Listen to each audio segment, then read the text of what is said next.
Power TV ವಿಶೇಷವಾದಂತಹ ಸಂವಾದ ಕಾರ್ಯಕ್ರಮವನ್ನು ಉತ್ತರ ಕರ್ನಾಟಕದ ಭಾಗದಲ್ಲಿ ಆಯೋಜನೆ ಮಾಡ್ತಾ ಇದೆ. ಅದರಲ್ಲೂ ಕೂಡ ವಿಶೇಷವಾಗಿ ಬೆಳಗಾವಿಯ ಸುವರ್ಣಸೌಧದಲ್ಲಿ ನಡೆಯುತ್ತಿರುವಂತಹ ಅಧಿವೇಶನ ಸಮಯದಲ್ಲಿ ಮುಖ್ಯವಾಗಿ ಉತ್ತರ ಕರ್ನಾಟಕ ಭಾಗದ ಸಮಸ್ಯೆಗಳು ಅಭಿವೃದ್ಧಿಗಳ ಬಗ್ಗೆ ಚರ್ಚೆ ಆಗಬೇಕಾಗತ್ತೆ. ಆದರೆ ಅದು ಇತ್ತೀಚೆಗೆ ಹೆಚ್ಚಾಗಿ ನಡೀತಾ ಇಲ್ಲ. ಆ ಕಾರಣದಿಂದಾಗಿ ಆ ಭಾಗದ ಸಂಸದರಾಗಿರುವಂತಹ ಪ್ರತಿಯೊಬ್ಬರು ಕೂಡ ಅವರವರ ಪ್ರಶ್ನೆಗಳನ್ನು ಮುಖ್ಯಮಂತ್ರಿಗಳು ಮತ್ತು ಉಪಮುಖ್ಯಮಂತ್ರಿಗಳಿಗೆ ಕೇಳ್ತಾ ಇದ್ದಾರೆ. ನಮ್ಮ ಜೊತೆ ಉತ್ತರ ಕರ್ನಾಟಕ ಭಾಗದ ಸಮಸ್ಯೆಗಳ ಬಗ್ಗೆ ಪ್ರಶ್ನೆಗಳನ್ನು ಕೇಳೋದಕ್ಕೆ ಮಾಜಿ ಮುಖ್ಯಮಂತ್ರಿಗಳು ಹಾಗೂ ಬೆಳಗಾವಿಯ ಸಂಸದರಾಗಿರುವಂತಹ ಜಗದೀಶ್ ಶೆಟ್ಟರ್ ಇದ್ದಾರೆ. ಸರ್, ಪವರ್ ಟಿವಿ ಆಯೋಜನೆ ಮಾಡಿರುವಂತಹ ಸಂವಾದ ಕಾರ್ಯಕ್ರಮದಲ್ಲಿ ಮುಖ್ಯಮಂತ್ರಿ ಸಿದ್ದರಾಮಯ್ಯನವರು ಹಾಗೂ ಉಪಮುಖ್ಯಮಂತ್ರಿ ಡಿ.ಕೆ. ಶಿವಕುಮಾರ್ ಅವರು ಭಾಗಿಯಾಗ್ತಾ ಇದ್ದಾರೆ. ತಾವು ಕೇಳುವಂತಹ ಪ್ರಶ್ನೆಗಳೇನು ಅಂತ, ಪ್ರಮುಖವಾಗಿ ಉತ್ತರ ಕರ್ನಾಟಕ ಭಾಗದ ಅಭಿವೃದ್ಧಿಗಳ ಬಗ್ಗೆ, ಸಮಸ್ಯೆಗಳ ಬಗ್ಗೆ ತಾವು ಕೇಳುವಂತಹ ಪ್ರಶ್ನೆಗಳೇನು ಇಬ್ಬರಿಗೂ ಕೂಡ? ಈಗ ನೋಡಿ, ಬೆಳಗಾವಿಯಲ್ಲಿ ಅಧಿವೇಶನ ನಡೀತಾ ಇದೆ. ಭಾಳ ಮುಖ್ಯವಾಗಿ ನಾನು ಒಂದು ಪ್ರಶ್ನೆ ರೇಜ್ ಮಾಡಿದ್ದೆ. ನಿಜವಾಗಿ ಉತ್ತರ ಕರ್ನಾಟಕ ಬಗ್ಗೆ ನಿಮಗೇನಾದರೂ ಒಂದಿಷ್ಟು ಕಾಳಜಿ ಇದ್ದರೆ ಬೆಳಗಾವಿ ಅಧಿವೇಶನ ಕೇವಲ ಒಂದು ವಾರ ಮಟ್ಟಿಗೆ, ಕೇವಲ ಒಂದು 10-12 ದಿವಸ ಮಟ್ಟಿಗೆ ಕರೆಯೋದು ಬದಲಿ ಅಟ್ಲೀಸ್ಟ್ 1 ಮಂತ್ ನೀವು ಕರೀರಿ. ಅಧಿವೇಶನ 4 ವೀಕ್ಸ್ ಕರೀರಿ. ಒಂದು 20 ಡೇಸ್ ಆದರೂ ವರ್ಕಿಂಗ್ ಡೇಸ್ ಸಿಗ್ತಾವೆ, 20-25 ಡೇಸ್ ಸಿಗ್ತಾವೆ ವರ್ಕಿಂಗ್ ಡೇ. ಅಥವಾ at least 20 days working days session ನಡೆಯುವಂಥ ರೀತಿಯಲ್ಲಿ ಆದರೂ ಆಯೋಜನೆ ಮಾಡಿ.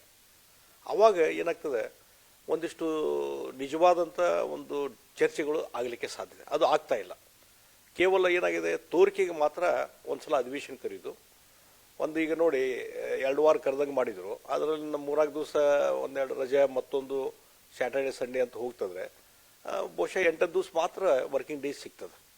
ಅದರಲ್ಲಿ ಕೆಲವೊಮ್ಮೆ ಬೇರೆ ಬೇರೆ ಗೊಂದಲಗಳಾದರೆ ಅದು ಹೋಗ್ತದೆ. ಹೀಗಾಗಿ ನಿಜವಾಗಿ ಏನು ಯಾವ ಉದ್ದೇಶದಿಂದ ಬೆಳಗಾವಿಯಲ್ಲಿ ಅಧಿವೇಶನ ಕರಿಬೇಕು ಅನ್ನುವಂಥದ್ದು, ಸುವರ್ಣಸೌಧ ಕಟ್ಟುವಂಥದ್ದು, ಆ ಉದ್ದೇಶ ಸಾಧನೆ ಆಗಲಿಲ್ಲ.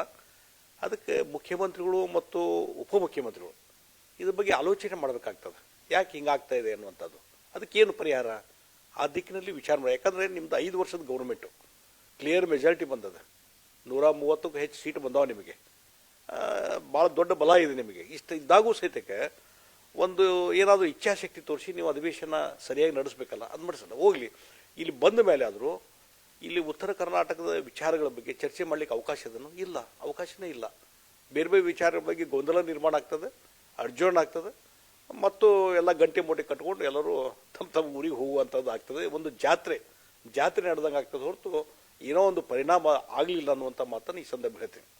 ಮತ್ತು ಇದ್ರ ಜೊತೆಗೆ ನೀವು ಈಗಾಗಲೇ ಹೇಳಿದ ಹಾಗೆ ಇವತ್ತು ಯಾವ ರೀತಿ ಬೆಂಗಳೂರು ಡೆವಲಪ್ ಆಗಿದೆ, ಬೆಂಗಳೂರಿಗೆ ಏನೋ ಒಂದು ಆದ್ಯತೆ ಸಿಗ್ತದೆ, ಕೈಗಾರಿಕಾ ಹೆಚ್ಚಿನ ರೀತಿಯಂಥ ಇದು ಮಾಡುವಂಥದ್ದು, ಪ್ರಾರಂಭ ಮಾಡುವಂಥದ್ದಾಗಲಿ ಅಥವಾ ಮೂಲಭೂತ ಸೌಕರ್ಯ ಸಿಗುವಂಥದ್ದಾಗಲಿ, ಉಳಿದ ವಿಚಾರವಾಗಿ ಇವತ್ತು ಈ ಭಾಗದಲ್ಲಿ ಬೆಳಗಾವಿ ಇರ್ಬೋದು, ಉತ್ತರ ಕರ್ನಾಟಕ ಮತ್ತು ಕಲ್ಯಾಣ ಕರ್ನಾಟಕ, ಇದನ್ನು ನಾವು ಕಂಪೇರ್ ಮಾಡಿದಾಗ ಈಗ ನೋಡಿ, ಏರ್ ಸರ್ವಿಸು ಇವತ್ತು ಬೆಳಗಾವಿ ಮತ್ತು ಹುಬ್ಬಳ್ಳಿಯಲ್ಲಿ ಏರ್ಪೋರ್ಟ್ ಆಗಿದೆ, ಒಂದಿಷ್ಟು ಕೆಲಸ ನಡೀತಾ ಇದ್ದಾವೆ.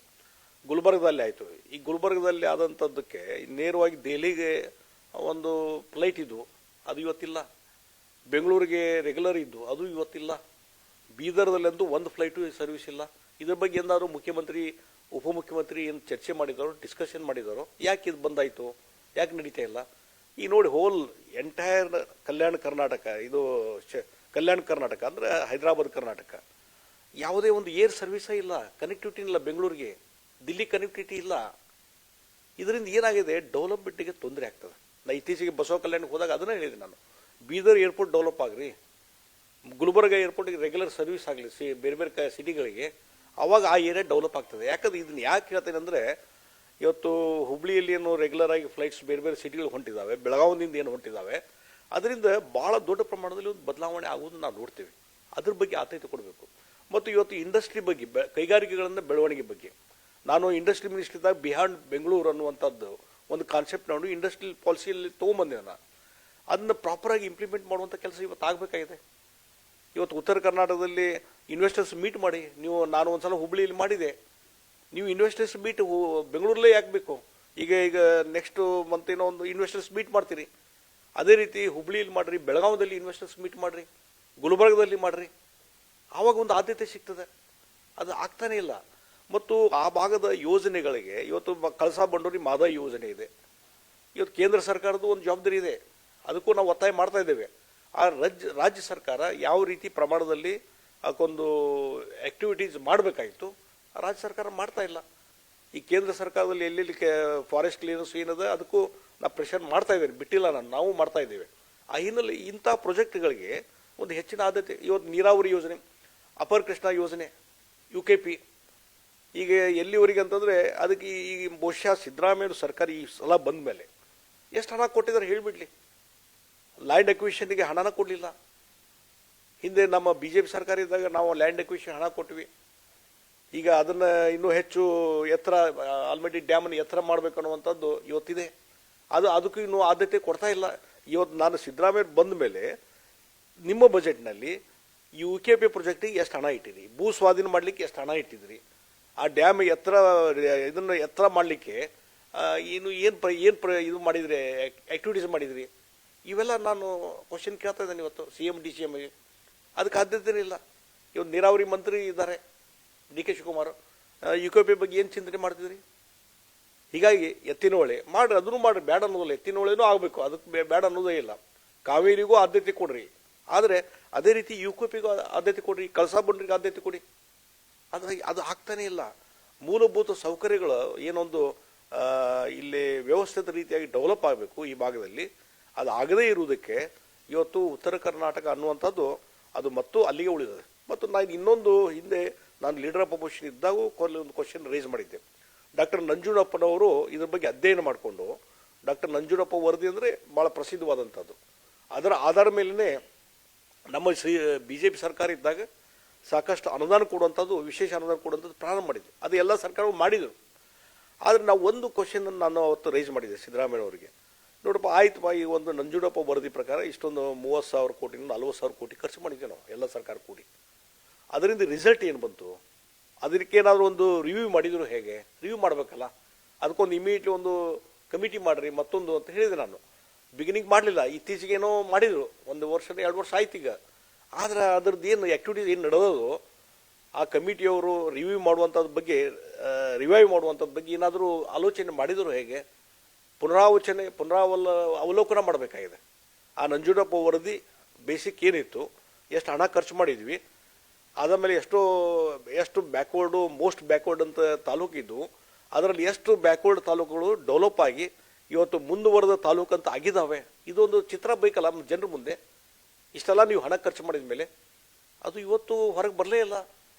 ಹೀಗಾಗಿ ಉತ್ತರ ಕರ್ನಾಟಕದ ವಿಚಾರ ಅಂತಂದರೆ ಯಾರಿಗೂ ಬೇಡಾದ ವಿಚಾರಗಳು.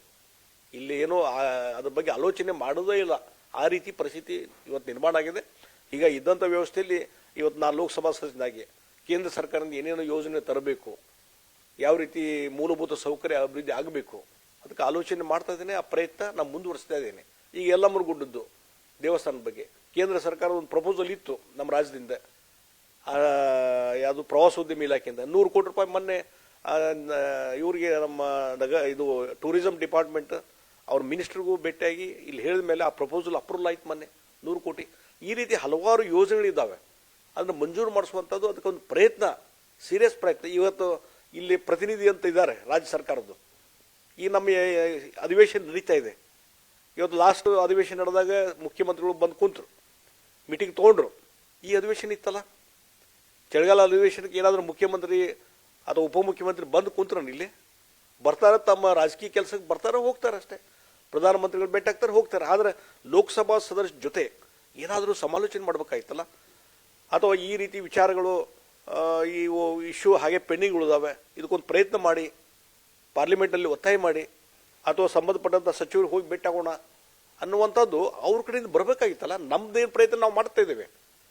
ಆದರೆ ರಾಜ್ಯ ಸರ್ಕಾರ ಕಡೆಯಿಂದ ಏನೊಂದು ಇಚ್ಛಾಶಕ್ತಿಯಿಂದ ಕೆಲಸ ಮಾಡಬೇಕು, ಅದು ಯಾವುದೂ ಇವತ್ತು ಆಗ್ತಾ ಇಲ್ಲ. ಹೀಗಾಗಿ ಇವತ್ತು ಬಹುಶಃ ಅವರಿಗೆ ಆ ಗ್ಯಾರಂಟಿಗಳ ಅನುಷ್ಠಾನ ಮಾಡೋದ್ರಲ್ಲೇ ಅದರ ಬಗ್ಗೆನೇ ಅದು ಹೆಚ್ಚು ಕಾನ್ಸಂಟ್ರೇಷನ್ ಮಾಡಿದ್ರು ಹೊರತು ಮೂಲಭೂತ ಸೌಕರ್ಯ ಅಭಿವೃದ್ಧಿ, ಕೃಷಿಕರಿಗೆ ಏನು ಮಹತ್ವ ಕೊಡಬೇಕು, ನೀರಾವರಿ ಯೋಜನೆಗೆ ಏನು ಆದ್ಯತೆ ಕೊಡಬೇಕು, ಅವನನ್ನು ಅನುಷ್ಠಾನ ಮಾಡಬೇಕು. ಈಗ ನೋಡಿ, ಎಷ್ಟೋ ಯೋಜನೆ ಕೇಂದ್ರ ಸರ್ಕಾರ ಇವತ್ತು ರಸ್ತೆ ಮತ್ತೊಂದಕ್ಕೆ ಮಂಜೂರು ಮಾಡಿರ್ತಾರೆ. ಈಗ ನಮ್ಮ ಬೆಳಗಾವಿದ್ದೇ ಇವತ್ತು ಬೆಳಗಾವಿ, ಕಿತ್ತೂರು ಧಾರವಾಡ ಹೊಸ ರೈಲ್ವೆ ಲೈನು, ಅದು ಲ್ಯಾಂಡ್ ಅಕ್ವಿಷನ್ ಮಾಡಲಾರ್ದೇ ಹಾಗೆ ಕೂತಿತ್ತು. ನಾನು ಪ್ರತಿ ತಿಂಗಳ ಮೀಟಿಂಗ್ ಮಾಡಿದ ಮೇಲೆ ಸೋಮಣ್ಣವರು ಸಹಿತ ರೈಲ್ವೆ ಸಚಿವರು ಅವರು ಬಂದು ಒಂದೆರಡು ಸಲ ಮೀಟಿಂಗ್ ತೊಗೊಂಡ್ಮೇಲೆ ಇವತ್ತು ಲ್ಯಾಂಡ್ ಅಕ್ವಿಷನ್ ಪ್ರೊಸೆಸ್ ಇವತ್ತು ನಡೀತಾ ಇದೆ. ಇದಕ್ಕೆ ಏನಾಗಿದೆ, ಪರ್ಸನಲ್ ಫಾಲೋಅಪ್ ಬೇಕು. ಅದು ಮಾಡುವಂಥ ಕೆಲಸ ರಾಜ್ಯ ಸರ್ಕಾರದಲ್ಲಿ ಯಾವ ಮಂತ್ರಿಗಳು ಮಾಡ್ತಾ ಇಲ್ಲ, ಮುಖ್ಯಮಂತ್ರಿಗಳು ಮಾಡ್ತಾ ಇಲ್ಲ. ಇವತ್ತು ಕೇಂದ್ರ ಅಲ್ಲಿ ನೋಡಿ, ಒಂದು ಸುವರ್ಣಸೌಧದ ಒಂದು ಸಲ ಈ ಉತ್ತರ ಕರ್ನಾಟಕದ ಬಗ್ಗೆನೇ ಒಂದು ಕ್ಯಾಬಿನೆಟ್ ಮೀಟಿಂಗ್ ಇಲ್ಲಿ ಆಗಬೇಕು, ಒಂದು ಎರಡು ಸಲ. ಈ ಮನೆ ಗುಲ್ಬರ್ಗದಲ್ಲಿ ಮಾಡಿದ್ರು, ಇಷ್ಟೆಲ್ಲ ಆದಮೇಲೆ ಒಂದಲ್ಲ ಗುಲ್ಬರ್ಗ ಮಾಡಿದರು. ಅದೇ ರೀತಿ ಬೆಳಗಾವದಲ್ಲಿ ಮಾಡಿರಿ, ಅದೇ ರೀತಿ ಇನ್ನೊಂದು ಪ್ಲೇಸ್ನಲ್ಲಿ ಮಾಡಿರಿ, ಕೊಪ್ಪಳ ಕಡೆ ಮಾಡಿರಿ, ಬಳ್ಳಾರಿ ಕಡೆ ಮಾಡಿರಿ. ಮತ್ತು ಏನು ಅಧಿಕಾರಿಗಳ ಸಭೆ ಇರ್ತಾವಲ್ಲ, ಸುವರ್ಣಸೌಧದಲ್ಲಿ ಅಧಿಕಾರಿಗಳು ಒಂದು ರಿವ್ಯೂ ಮೀಟಿಂಗ್ ತೊಗೊಳ್ರಿ. ಅವಾಗ ಏನಾಗ್ತದೆ, ಈ ಭಾಗದ ಒಂದು ವಿಚಾರಗಳ ಬಗ್ಗೆ ಇಲ್ಲಿ ಶಾಸಕರು ಮಾತಾಡ್ಲಿಕ್ಕೆ ಅವಕಾಶ ಇದೆ. ರಿವ್ಯೂ ಮೀಟಿಂಗ್ ಮಾಡಿದರೆ ಅವರು ಪಾರ್ಟಿಸಿಪೇಟ್ ಮಾಡ್ತಾರೆ.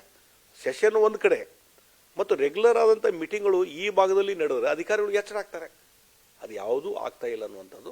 ಮತ್ತು ಇನ್ನೊಂದು ನಾನು ಹೇಳಿದ್ರೆ, ನಾನು ಮುಖ್ಯಮಂತ್ರಿ ಒಂದೇ ವರ್ಷ ಮುಖ್ಯಮಂತ್ರಿ ಇದ್ರಾಗೂ ಆಲ್ಮೋಸ್ಟ್ ಎಲ್ಲ ಜಿಲ್ಲೆಗಳಿಗೆ ನಾನು ಪರ್ಸನಲ್ ಹೋಗಿ ರಿವ್ಯೂ ಮೀಟಿಂಗ್ ತೊಗೊಂಡಿದ್ದೆ.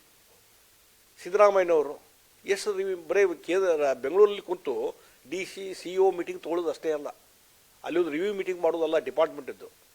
ನೀವು ಪ್ರತಿಯೊಂದು ಜಿಲ್ಲೆಗೆ ಹೋಗ್ರಿ, ಪ್ರತಿಯೊಂದು ಜಿಲ್ಲೆಗೆ ಹೋಗಿ ಅಲ್ಲಿ DC CO ಕುಂದಿರಿಸಿ, ಅಲ್ಲಿ ಶಾಸಕರು ಕುಂದಿರಿಸಿ ನೀವು ಮೀಟಿಂಗ್ ತೊಗೊಳ್ರಿ. ಅದ್ರ ಎಷ್ಟು ಪರಿಣಾಮ ಆಕತ್ತೆ ನೋಡಿ. ಅದು ಆಗ್ತಾ ಇಲ್ಲ.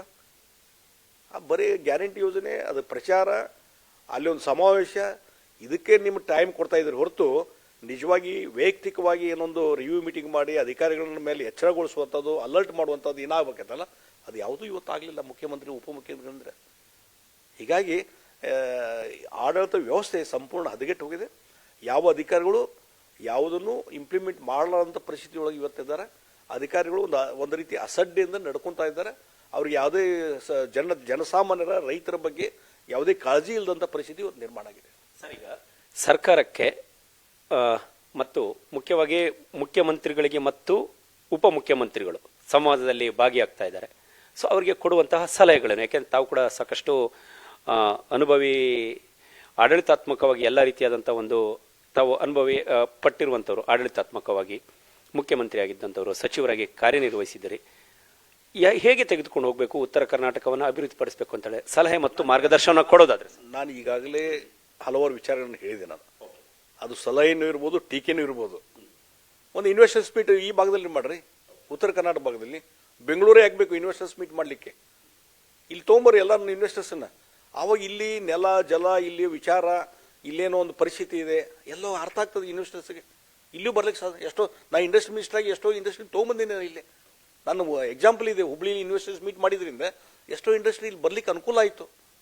ಹೀಗಾಗಿ ನಾನು ಹೇಳ್ತೀನಿ, ಇವತ್ತು ಇಲ್ಲಿ ಅನುಷ್ಠಾನ ಇಲ್ಲಿ ಆಗಬೇಕಲ್ಲ, ನಾವು ಒಂದೇ ಒಂದು ಸಹೆಯಲ್ಲಿ ಕೊಡೋದು. ಈಗ ಪ್ರತಿ ಡಿಸ್ಟ್ರಿಕ್ಟ್ನಲ್ಲಿ ಒಂದು ರಿವ್ಯೂ ಮೀಟಿಂಗ್ ಮಾಡಿರಿ. ಮತ್ತು ಡಾಕ್ಟರ್ ನಂಜುಂಡಪ್ಪ ವರದಿ, ಅದ್ರ ಬಗ್ಗೆ ಎಷ್ಟು ಅನುಷ್ಠಾನ ಆಯಿತು, ಏನು ತಾನ ಮುಂದೇನು ನೆಕ್ಸ್ಟ್ ಕಾರ್ಯಸೂಚಿ ಏನು, ಇದ್ರ ಬಗ್ಗೆ ಆಲೋಚನೆ ಮಾಡ್ಕೊಂಡ್ರಿ. ಮತ್ತು ಬೇರೆ ಬೇರೆ ಉತ್ತರ ಕರ್ನಾಟಕ ಬೇರೆ ಬೇರೆ ಭಾಗದಲ್ಲಿ ಕ್ಯಾಬಿನೆಟ್ ಮೀಟಿಂಗ್ ಮಾಡಿರಿ. ಸುವರ್ಣಸೌಧದಲ್ಲಿ ಕುಂತು ಅಧಿಕಾರಿಗಳ ಸಭೆ ತಗೊಳ್ರಿ. ಕಮಿಟಿ ಮೀಟಿಂಗ್ಗಳನ್ನ, ಸ್ಟ್ಯಾಂಡಿಂಗ್ ಕಮಿಟಿ ಮೀಟಿಂಗ್ ಇರ್ತಾವೆ, ಅವನ್ನೆಲ್ಲ ಇಲ್ಲಿ ಪ್ರಾರಂಭ ಮಾಡಿರಿ. ಅವಾಗ ಏನಾಗ್ತದೆ, ಈ ಭಾಗದ ಒಂದು ವಿಚಾರ ಬಗ್ಗೆ ತಿಳ್ಕೊಳ್ಳೋದು. ಈಗ ಕಳಸಾ ಬಂಡ್ರಿ ಮಾದಾಯಿ ಬಗ್ಗೆ ಏನು ಮಾಡಿದ್ರಿ, ಆಮೇಲೆ UKP ಕೃಷ್ಣಾ ಮೇಲ್ದಂಡೆ ಯೋಜನೆ, ಭೂ ಸ್ವಾಧೀನ ಬಗ್ಗೆ ಏನು ನಿಮ್ಮದು ಕಾರ್ಯಸೂಚಿನ, ಎಷ್ಟು ಹಣ ಖರ್ಚು ಮಾಡ್ತೀರಿ? ಒಂದ್ಸಲ ಹೇಳಿದ್ರಿ 10,000 ಕೋಟಿ ನಾವು ಪ್ರತಿ ವರ್ಷ ಕೊಡ್ತೀವಿ ಅಂತೇಳಿ. 50,000 ಕೋಟಿ ಮೇಲೆ ಬೇಕಾಗ್ತದೆ. ನೀವು ಎಷ್ಟು ಬಜೆಟ್ ಅದಕ್ಕೆ ಕೊಡ್ತೀರಿ, ಅದ್ರ ಬಗ್ಗೆ ಒಂದು ಸ್ಟೇಟ್ಮೆಂಟ್ ಕೊಡ್ರಿ. ಅದ್ರ ಬಗ್ಗೆ ಉತ್ತರ ಕರ್ನಾಟಕ ಜನರಿಗೆ ಉತ್ತರ ಕೊಡಿ. ಇದು ಯಾವುದಕ್ಕೂ ಏನು ಮಾಡಲಾರ್ದೇ ಇವತ್ತು ಎಷ್ಟೋ ಹೆದ್ದಾರಿಗಳ ಒಂದು ಭೂ ಸ್ವಾಧೀನದ ಕೆಲಸ ಹಾಗೆ ಪೆಂಡಿಂಗ್ ಉಳಿದ, ರೈಲ್ವೆ ಯೋಜನೆಗಳು ಪೆಂಡಿಂಗ್ ಬೆಳೆದಾವೆ. ಅದ್ರ ಬಗ್ಗೆ ನಿಮ್ದೇನು ಉತ್ತರ, ಏನು ಆ್ಯಕ್ಷನ್ ತೊಗೊಂಡಿದೆ ಅದ್ರ ಬಗ್ಗೆ? ಅದಕ್ಕೆಲ್ಲ ಒಂದು ಆನ್ಸರ್ ಬರಬೇಕಾಗಿದೆ.